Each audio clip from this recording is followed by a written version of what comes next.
The dim lights of Nexus 7's most popular bar, the Stellar Drift, cast long shadows across Commander Zortak's weathered face. His 4 eyes, once bright with youthful vigor, now held the dull glaze that only comes from seeing too much death. The scarred alien nursed his drink, a thick blue liquid that smelled of burnt minerals and offered blessed numbness after the 3rd glass. Around him, the bar hummed with the usual mix of species. Tall, willowy Floxians laughed too loudly at their own jokes. A pair of hulking Taurans argued over trading routes in the corner. At the far end, a human merchant haggled good-naturedly with the Ixian bartender.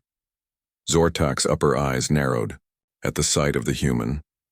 20 Earth years since the war ended, and his heart still beat faster when he spotted one of them. Not from fear, not exactly, but from something harder to name. Respect, perhaps, or caution. The way prey animals regard apex predators even in times of peace. He hadn't noticed the young female coalition reporter until she slid into the seat across from him.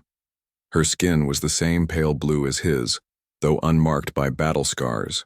Her journalist credentials hovered in holographic display above her wrist. "Commander Zortak, I'm Vexna from Galactic Truth Network." Her voice held the crisp accent of the coalition capital. "May I join you?" Zortak's lower left hand tightened around his glass. "I'm retired, and I don't do interviews." Vexna didn't leave. Instead, she ordered a drink of her own, something mild and fruity. "I understand your reluctance, but I'm working on a documentary about the Human Coalition War, a real one, not propaganda. The 20-year anniversary seems the right time for truth." "Truth?" Zortak snorted, a sound like rushing water through gravel. "There are 12 species in the coalition. Each has their own truth about the war. That's why I need veterans like you. Soldiers who faced humans directly." Zortak had heard similar pitches before. Young journalists wanting war stories. They sought tales of coalition bravery, of noble stands against the human threat. Or worse, they wanted horror stories to paint humans as monsters, to justify old hatreds. He started to refuse, but something in her expression stopped him.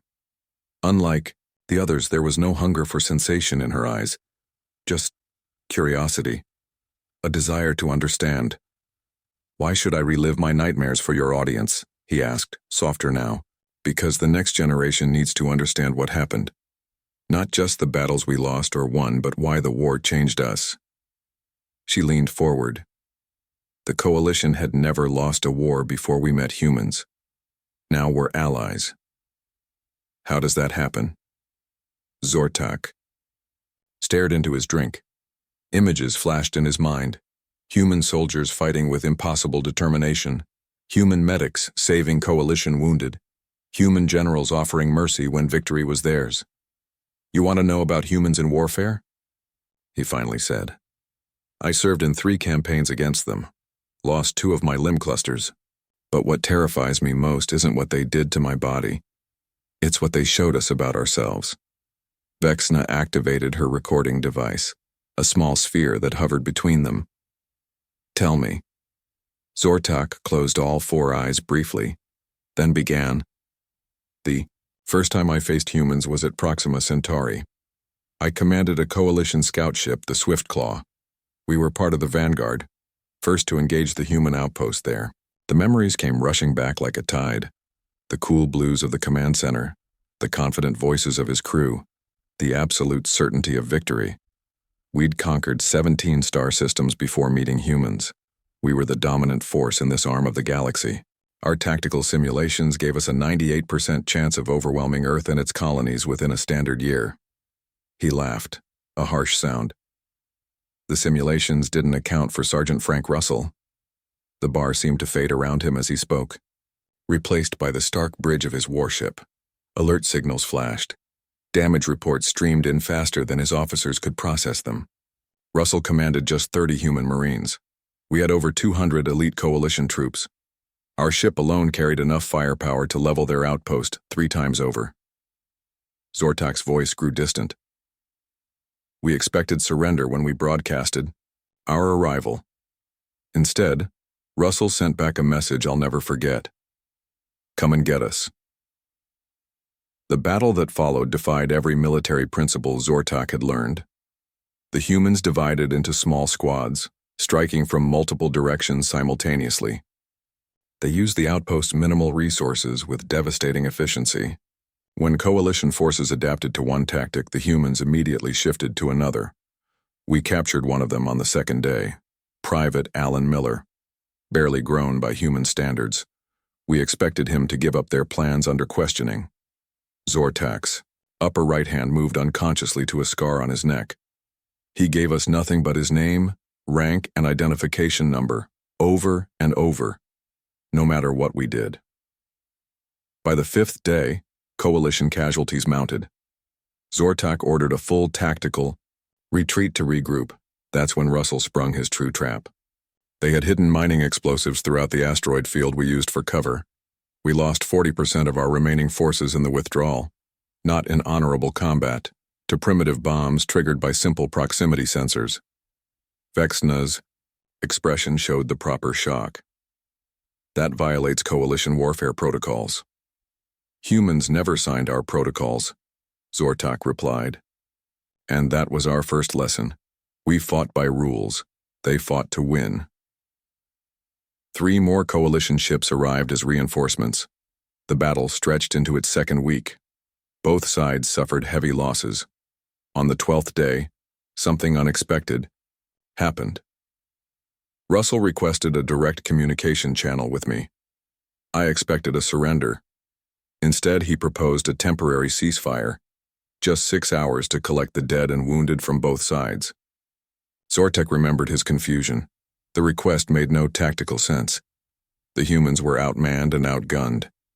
Any delay should have favored coalition forces.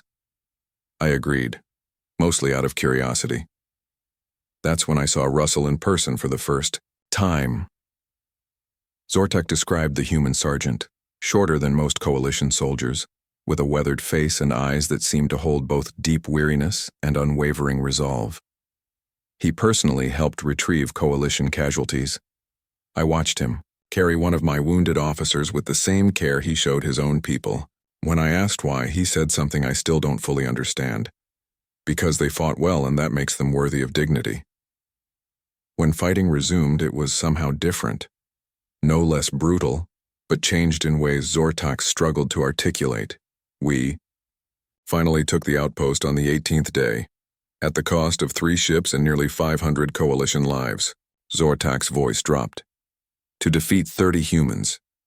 Vexna's recording device pulsed softly, capturing every word. What happened to Sergeant Russell? He survived. Most of his squad didn't. The Coalition Military Council wanted him executed for his dishonorable tactics. But our field commanders, those of us who had faced him, argued against it. We recognized something in him that deserved respect. Zortak drained the last of his drink. That was just the beginning. My first lesson in human warfare. There would be many more. Vexna waited, sensing there was more to come. But that, Zortak said, signaling the bartender for another drink, is a story for another time.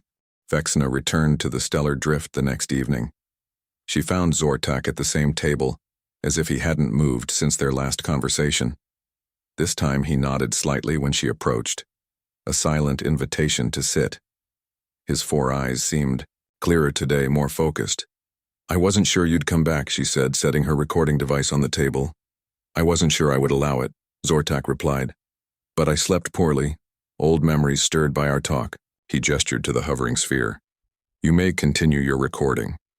The device hummed to life, its soft blue glow reflecting off Zortak's scarred face. You promised to tell me about your second encounter with humans, Vexna prompted. Zortak's lower hands tightened into fists, then relaxed with visible effort. Yes. The asymmetrical nightmare, as we called it later. He took a deep breath. It happened on Darus 4, a mineral-rich moon orbiting a gas giant in what humans called the Epsilon Eridani system. As he spoke, his gaze drifted past Vexna, seeing not the crowded bar but the ghostly landscape of a battle fought 2 decades ago. Coalition High Command had learned from the Proxima Centauri defeat. No more underestimating human capabilities. This time, they sent a proper force. 400 elite troops, battle mechs, air support, and me, recently promoted to field commander for my valuable experience with human tactics. Zortak described the intelligence briefing. Coalition spies reported just a dozen human scientists operating a small research outpost on Darus 4, with minimal security. The mission seemed straightforward. Secure the outpost, capture the research, take prisoners for questioning. We deployed under cover of the gas giant's electromagnetic storms. Perfect stealth approach. Our scouts reported no unusual activity, no signs the humans knew we were coming. Zortak's voice grew softer. That should have been our first warning. The coalition force surrounded the outpost in a textbook encirclement formation. Zortak gave the humans 1 hour to surrender peacefully. When the deadline passed, we moved in. The outpost appeared abandoned. No resistance, no signs of life. We found their equipment still running, food half-eaten on tables, as if they had vanished minutes before we arrived. Zortak ordered a thorough search. The outpost's underground. Levels revealed nothing but empty labs and living quarters. He had just reported mission success to Coalition Command when the first explosion tore through their ranks. Not the outpost. Our own transport ships, all 6 of them, detonated simultaneously. 500 Coalition soldiers stranded on a hostile moon with no way home. What followed was unlike any battle in Coalition military history. Lieutenant Olivia Martinez. That was the name of the human commander we faced, though we didn't know it until day 7. Zortak's mouth twisted in what might have been a smile. She was no scientist. Neither were the 30-odd soldiers with her. The humans used the moon's extensive cave systems to stage hit-and-run attacks. They struck at night during storms, at mealtimes. They targeted the Coalition's command structure, communication systems, and supply stores with surgical precision. We had superior numbers, weapons, and training. But the humans had something we didn't understand then. Adaptability. Zortak gestured for another drink. When we defended our perimeter with motion sensors, they used local wildlife to trigger false alarms until we disabled them. When we employed thermal imaging, they covered themselves in the moon's naturally cold mud. On the 3rd day, the Coalition forces detected human radio communications. Their communications officer, Private George Washington, was broadcasting what seemed to be reports to a human fleet. Zortak dispatched scouts to locate the transmitter. 3 scouts never returned. The 4th came back missing 2 limbs, crawling the last half-mile to our base. Zortak's voice hardened. He told us the humans had mined the approach to their position, not with advanced explosives, with repurposed parts from our own destroyed ships. Vexana leaned forward. How did they know your technology well enough to repurpose it? They didn't, Zortak replied. They learned as they went, captured a piece of equipment, took it apart, figured out how it worked, weaponized it, often within hours. By the 10th day, Coalition forces had suffered nearly 100 casualties without ever engaging the enemy directly. Morale plummeted. Soldiers jumped at shadows. Some refused to patrol at night. Then came the psychological warfare. Zortak's 4 eyes blinked in unison, a sign of deep distress in his species. The humans started using our communication channels to broadcast sounds of Coalition children, lullabies from our homeworlds, messages that sounded like they came from our families. Worse still, the humans began booby-trapping the bodies of fallen Coalition soldiers. Not all of them, just enough that recovery teams never knew which might be rigged with explosives. On day 14, I made a decision. We would assault their main cave system with all remaining forces, and this one way or another. Zortak stared into his drink. We had still never seen them face to face. They were like ghosts or demons from ancient myths. My soldiers needed to see their enemy was mortal. The assault began at dawn. Coalition forces moved in perfect formation toward the cave entrance where they believed the humans were hiding. They met no resistance initially. No traps, no ambushes. We reached the main chamber. Empty, except for a single communication device on the floor. As we surrounded it, Lieutenant Martinez's voice came through clear and calm. "Commander Zortak, I assume? I'd like to discuss terms." The humans had never been in the caves. They had circled behind the coalition forces and now occupied the very base Zortak's troops had just left. With all of its supplies, remaining vehicles, and communication equipment, she offered to let us live. All we had to do was surrender our weapons and wait for coalition rescue. Zortak's voice dropped to a whisper. 30 humans had outmaneuvered 400 of our best troops. But the story didn't end there. What happened next shocked Zortak more than the military defeat. I refused her terms, of course. Prepared my troops for a last stand. Zortak's upper right hand moved to touch a deep scar on his chest. But Martinez surprised me again. She offered a compromise, a temporary ceasefire to evacuate our wounded, just like Sergeant Russell had at Proxima Centauri. Even more surprisingly, the human lieutenant came in person to negotiate, accompanied by only 2 soldiers. She was shorter than Zortak had imagined, with dark hair pulled back tightly and alert eyes that seemed to notice everything. She looked at our wounded and immediately offered their medical supplies.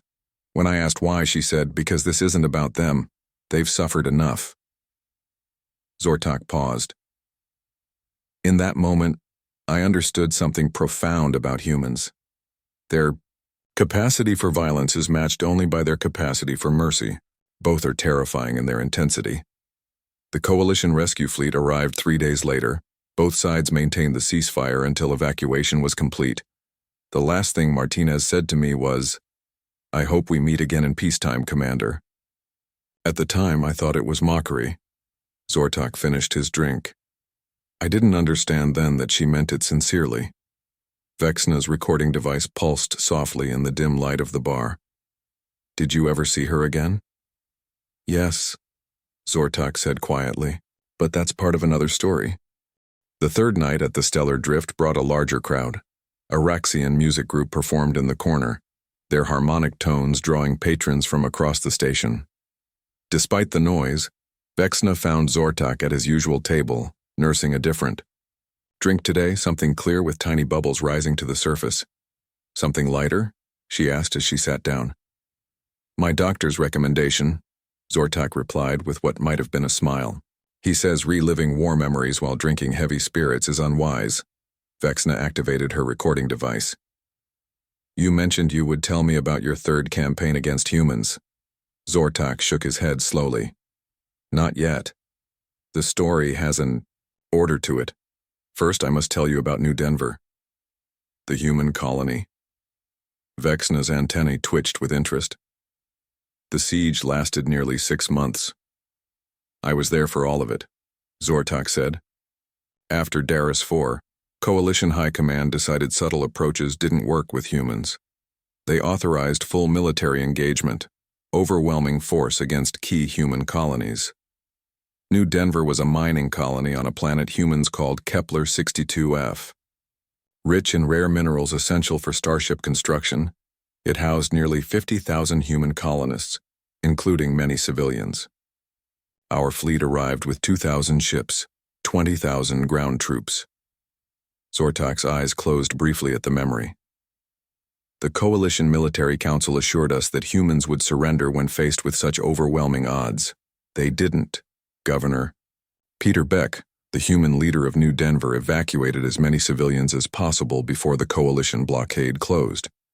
Then he organized the remaining population, barely 10,000 people, into a defense force. The Coalition Military Council told us humans would sacrifice their wounded for tactical advantage, just as any logical species would, Zortak explained. They were wrong. The siege began with orbital bombardment. Human defenses fell quickly. Coalition ground forces landed expecting minimal resistance. Instead, they found a population that had turned their mining infrastructure into fortress walls, their excavation equipment into weapons.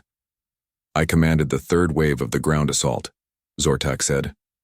"We pushed into the main colony in what should have been a decisive victory. We outnumbered them, outgunned them. Their defeat was mathematically certain, yet the humans fought for every building, every street, every inch of their colony, not just soldiers, miners, teachers, doctors, all fighting with surprising effectiveness." On the 26th day, we captured a human field hospital. Zortak continued. That's where I met Sergeant Ellen Carter. Carter was a human medic in her 4th year of service. When coalition forces surrounded the hospital, she stayed behind with the wounded who couldn't be moved. Both human and, surprisingly, injured coalition soldiers captured in earlier fighting. I expected to find human doctors experimenting on our wounded, Zortak admitted. That's what our intelligence briefing suggested. Instead, I found Carter working alongside a captured coalition medical officer named Dr. Krill to save lives from both sides. Vexna's recording device pulsed as she leaned forward. The humans treated coalition wounded. Not just treated them, Zortak replied. Carter had established a neutral medical zone. She worked double shifts to ensure every patient received care regardless of species. When Zortak questioned her motives, Carter simply said, "We're all the same color when we bleed out." The coalition command was equally puzzled by this behavior. Their military doctrine classified it as a deception tactic. They ordered Zortak to continue the advance, including the hospital in the next bombing run. I couldn't understand it, Zortak said.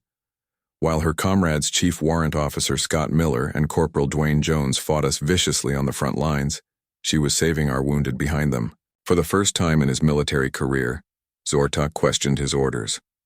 After consulting with other field commanders who had witnessed similar human behaviors, he made an unprecedented decision. I refused the order to bomb the hospital. He said quietly. So did 6 other field commanders, the first mass insubordination in coalition military history. Coalition High Command was furious. They threatened court-martial, execution even. But Zortak and the others stood firm. They arranged for the hospital to be designated a neutral zone under the protection of both sides. Dr. Krill later told me that Carter had saved over 300 coalition lives, Zortak said. Soldiers who would have died without her care, soldiers who returned home after the war, who had families, who lived today because of a human who had every reason to let them die. The siege continued for months. Both sides suffered heavy casualties. Food ran short for the humans, ammunition for the coalition. Neither side would yield. Then came the plague, Zortak said, a bacterial infection native to the planet. It affected both humans and coalition species, though humans seemed to have some resistance. The coalition medical corps was overwhelmed. Their treatments proved ineffective. Soldiers began dying faster from disease than from combat. And then, something remarkable happened, Zortak continued. Governor Beck contacted our command. He offered to share the human treatment protocols, said the plague didn't discriminate between our species, so our response shouldn't either. Coalition Command initially suspected a trap. They believed the humans might be offering fake cures or even biological weapons disguised as medicine. But, with casualties mounting, they had little choice. Carter came to our medical ships herself, Zortak said. Brought human doctors who worked side by side with our medical teams. Within weeks, the infection rates dropped. Lives were saved, on both sides. This cooperation created a strange situation. While fighting continued in the colony, medical teams from both species worked together aboard orbiting hospital ships. Soldiers who tried to kill each other one day might find themselves recovering in adjacent beds the next. The humans taught us something we had never considered. That compassion isn't weakness. It's a different kind of strength. Zortak's voice softened. It challenged everything we believed about warfare, about humans, about ourselves. The siege ended not with a decisive victory but with a negotiated ceasefire. Both sides claimed tactical success, but something fundamental had changed. After New Denver, more coalition officers began questioning our approach to the war, Zortak explained. Not openly, that would have been treason, but in private conversations, in mission, planning, in how we treated human prisoners. Word spread through the ranks about human medics who treated enemy wounded, about Governor Beck's willingness to share medical knowledge even while under attack. Slowly, the coalition's view of humans began to shift. Carter and I kept in touch. After the ceasefire, Zortak said, surprising Vexna. She helped establish the first joint medical research facility on Nexus 7. Her work there saved millions during the Crimson Fever outbreak 5 years ago. Vexna's eyes widened. Ellen Carter, the human who developed the Crimson Fever vaccine? Zortak nodded. The same. She never saw enemies, only patients, people who needed help. Vexana sat back, processing this information. So even during the war, connections were forming between our species.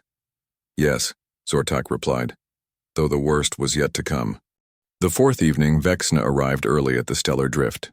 She found Zortak already waiting, his posture more rigid than previous nights.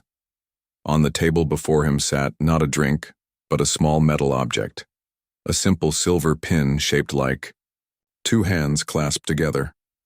A human peace medal, he explained, noticing her curious gaze. Given to me at the signing of the armistice. I carry it to remind myself of both the darkness and the light I witnessed. Vexana set her recording device on the table. It hummed to life, its soft glow illuminating the pin. You said the worst was yet to come, she prompted gently. Zortak's 4 eyes seemed to dim as he nodded. The New Iowa incident. He picked up the peace medal, turning it slowly in his fingers. What I'm about to tell you, some of it remains classified, but after 20 years, the truth deserves to be known. New Iowa was a human agricultural colony, one of their oldest and most successful outside the Sol system. With nearly 200,000 inhabitants, it produced food for dozens of human worlds. By the third year of the war, both sides were exhausted, Zortak explained. Coalition casualties numbered in the millions. Human losses were proportionally higher. Neither side could claim a decisive advantage. Coalition leadership had grown desperate. Conventional military strategy had failed against the humans, who refused to surrender despite overwhelming odds. A new approach was deemed necessary. The Science Directorate developed what they called a targeted pathogen, a bioweapon designed to affect only humans. Zortak's voice dropped nearly to a whisper. It would not kill, they assured us, merely cause temporary illness to weaken human resistance. Vexana's antennae stiffened in shock. But biological warfare violates the Coalition's own founding principles. Yes, Zortak agreed. But principles become flexible when survival seems at stake. Many of us objected, but we were overruled. The deployment was classified as a military necessity. The bioweapon was released into New Iowa's atmosphere by stealth, drones. Coalition intelligence expected a quick surrender once the effects became apparent. The Science Directorate was wrong, Zortak said, his voice tight with old anger. The pathogen mutated upon exposure to New Iowa's ecosystem. What was designed to cause mild illness instead became lethal, particularly to children and the elderly. Within days, thousands of human colonists were dead. Tens of thousands more fell ill. The colony's medical facilities were overwhelmed. We didn't know the full extent of what happened until later, Zortak continued. But reports reached us of entire families found dead in their homes, of hospitals so crowded that patients lined hallways and streets, of mass graves dug by automated machinery because there weren't enough healthy people to bury the dead. Coalition High Command initially celebrated the outcome. Then came the human response. Their counterattack was led by Commander Susan Black, a woman whose entire family had died in the bioweapon strike, Zortak said.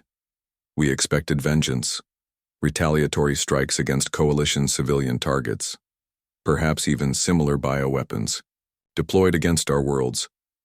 Instead, Black assembled a team of scientists and engineers led by Dr. William Peterson. Together, they created something entirely unexpected. It wasn't a weapon, not in the conventional sense. Zortak's hands trembled slightly. It was a virus, but one that targeted machines, not living beings. Within weeks, it had infiltrated every Coalition communication system, every weapons platform, every navigation computer. The virus didn't destroy these systems. It did something far more devastating. For 3 months, every Coalition view screen, every communication device, every personal terminal showed the same images, Zortak said. The victims of New Iowa, men, women, children, dying from our bioweapon, their names, their stories, their final moments. Coalition soldiers saw the faces of those they had killed. Military leaders watched children gasping for breath. Scientists witnessed the suffering their creation had caused. No one could escape the images. They played on loop, day and night, across every connected device in Coalition space. They could have killed us all, Zortak said. Instead, they forced us to see our victims as people. The psychological impact was profound. Coalition morale collapsed. Protests erupted on homeworlds. Military personnel began deserting in unprecedented numbers. I was serving on the Coalition War Council by then. Zortak said. I saw hardened generals weep, watched politicians who had authorized the attack breakdown during meetings. One prominent science directorate leader took his own life after watching the footage. Vexna leaned forward. How did humans breach such high-level Coalition security? They had help, Zortak said simply. From within the Coalition, officers like me who had witnessed human compassion at New Denver, scientists who had worked alongside human doctors, even ordinary Coalition citizens who had begun to question the war. The Coalition sued for peace shortly afterward. They expected harsh terms, possibly even calls for those responsible to face war crimes tribunals. Instead, Commander Black presented surprisingly moderate conditions. When our negotiators asked why she didn't demand more severe penalties, "Do you know what?" she said. Zortak's eyes closed briefly. Because vengeance is easy, peace is hard, and we choose the harder path. The final terms included reparations for New Iowa, but also established joint medical research initiatives, cultural exchange programs, and mutual defense pacts, the foundation for the current Human Coalition Alliance. The most terrifying thing about humans, Zortak said, isn't their capacity for violence. Every species can kill. What makes humans unique is their ability to make profound moral choices even in their darkest moments. He placed the peace medal back on the table between them. Commander Black personally presented these medals to the Coalition delegation at the peace signing. They were made from metal recovered from New Iowa's destroyed infrastructure. A reminder that something new can be built from ruins. Vexna's recording device continued its silent vigil, capturing every word. Did you ever meet Commander Black? After the war? She asked. Zortak nodded slowly. Yes, she became Earth's first ambassador to the Coalition. I was assigned as her security detail, an irony not lost on either of us. Was she vengeful? Bitter? That's what surprised me most, Zortak replied. She was neither. She carried her grief, yes, but she didn't let it consume her. She worked tirelessly for reconciliation, even with those directly responsible for deploying the bioweapon. Zortak picked up the medal again, this time offering it to Vexna for closer inspection. Look at the inscription on the back. Vexna turned the small disc over. Engraved in tiny letters were words in both human and Coalition languages. From the ashes of war, the garden of peace. This is why I agreed to speak with you, Zortak said. Not to glorify war, but to ensure we remember both what we lost and what we gained. The price paid by both sides. He gazed around the busy bar where humans and Coalition species now mingled freely. 20 years ago, this would have been unimaginable. That's the final lesson humans taught us, that enemies can become allies, that hatred can transform into cooperation. But only if we choose to make it so. On the fifth evening, the stellar drift was quieter than usual. A gentle hum of conversation filled the background as Zortak and Vexna sat at their now familiar table. The young journalist's recording device waited between them, but she hadn't activated it yet. This is our final session, she said. Is there anything else you wish to share about the war? Zortak looked around the bar. His gaze lingered on a group in the corner. 2 humans and 3 Coalition species engaged in what appeared to be a friendly card game. The war shaped us all, he said finally. But perhaps more important is what came after. Vexna activated her recording device.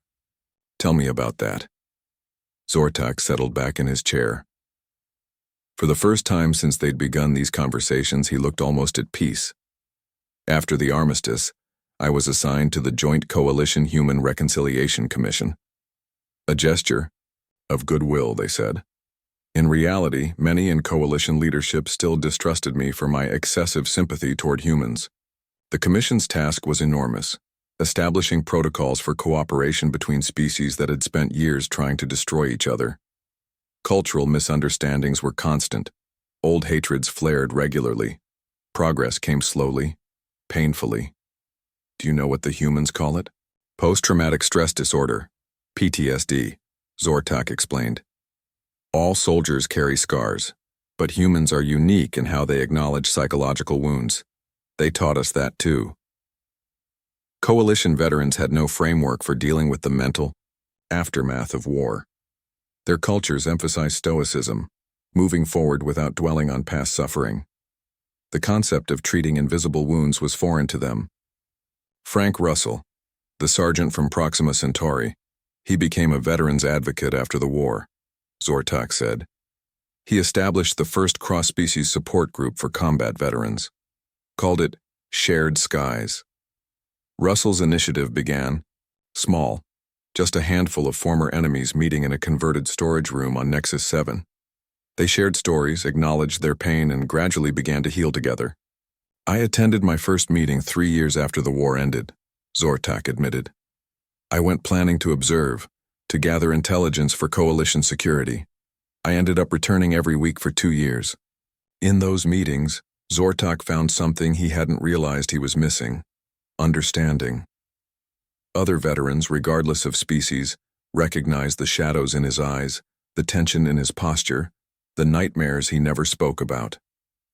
Olivia Martinez was there too, he said, surprising Vexna. The lieutenant who outmaneuvered us on Darus 4. She had become a diplomatic liaison between human and coalition military forces. The two former enemies, Zortak and Martinez, developed an unlikely friendship. She helped him understand human perspectives. He helped her navigate coalition politics. Together with Russell, they expanded Shared Skies across dozens of worlds. The most terrifying thing about humans in warfare, Zortak continued, isn't their ability to fight. It's their ability to forgive afterward. That capacity for forgiveness manifested in unexpected ways. Human scientists shared medical advances with coalition worlds. Coalition engineers helped rebuild destroyed human colonies. Joint scientific missions explored new star systems together.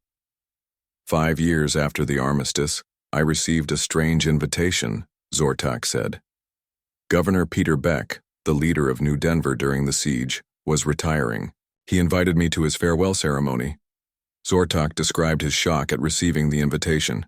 His forces had bombed Beck's colony, killed his people, destroyed his home. Yet the human wanted him present for this personal milestone. I almost didn't go, Zortak admitted. What could I possibly say to him? How could I face the survivors of New Denver? But Martinez convinced him to attend. The ceremony was held in the rebuilt Central Plaza of New Denver Colony, now a thriving metropolis with both human and coalition inhabitants. When I arrived, I expected hostility, perhaps even violence, Zortak said. Instead, Beck greeted me, like an old friend, introduced me to his family, showed me the memorial to those lost in the siege, including the names of coalition soldiers who had died. During the official ceremony, Beck did something extraordinary. He called Zortak to the stage and presented him with a small tree sapling from Earth, an oak, a symbol of strength and endurance. He told the assembled crowd that true peace isn't just the absence of war. Zortak's voice softened at the memory. It's the presence of understanding. He said both humans and coalition had lost too much to remain trapped in hatred. The sapling now grows in the central garden of the coalition embassy on Earth, over 15 feet tall, its branches spreading wide. Commander Susan Black was there too, Zortak added. She and Beck had become close allies in promoting reconciliation. When I asked how she could stand to be in the same room as those responsible for New Iowa, she said something I'll never forget. Black's answer was simple. Hatred is a prison we build for ourselves. I refuse to be imprisoned any longer. Vexna's recording device pulsed steadily as she absorbed these revelations. These connections between former enemies were they common after the war? More common than anyone expected, Zortak replied. Humans have a saying, no one understands a soldier like another soldier. It seems that truth transcends species. In the years that followed, Zortak continued his work with the Reconciliation Commission. He watched as trade agreements were signed, as cultural exchanges flourished, as joint military exercises replaced combat operations. I now work as a cultural liaison between humans and coalition species, he explained, helping both sides understand each other better, preventing misunderstandings before they can grow into conflicts. Zortak reached into his pocket and removed a small holographic projector. He activated it, displaying an image of himself standing between Russell and Martinez on what appeared to be Earth, the distinctive shape of mountains called the Rockies visible in the background. This was taken last year, he said. 20 years after we tried to kill each other, we now vacation together annually. Russell's grandchildren call me Uncle Zor. Martinez and I co-authored a book on cross-species diplomacy. He deactivated the projector and returned it to his pocket. When I was young, I believed the purpose of military service was to achieve victory at any cost, Zortak said. Now I understand its true purpose is to secure a peace worth living in. Vexna's recording device blinked as it saved the final conversation. Thank you for sharing your experiences, she said. I think your story will help many understand the war and the peace in a new light. Zortak nodded slowly. That is my hope. He gestured toward his communication device on the table. I received a message earlier today. The 20th anniversary of the armistice signing is next month. Earth is hosting a commemoration ceremony. I've been invited to speak. Will you go? Vexna asked. Zortak looked once more around the bar, at the mixed groups of humans and coalition, species sharing drinks, playing games, living the peace that had cost so much to achieve. Yes, he said, to honor those lost, to celebrate what we've built, and to remind everyone that our greatest strength isn't in our capacity for war, but in our choice to pursue peace instead.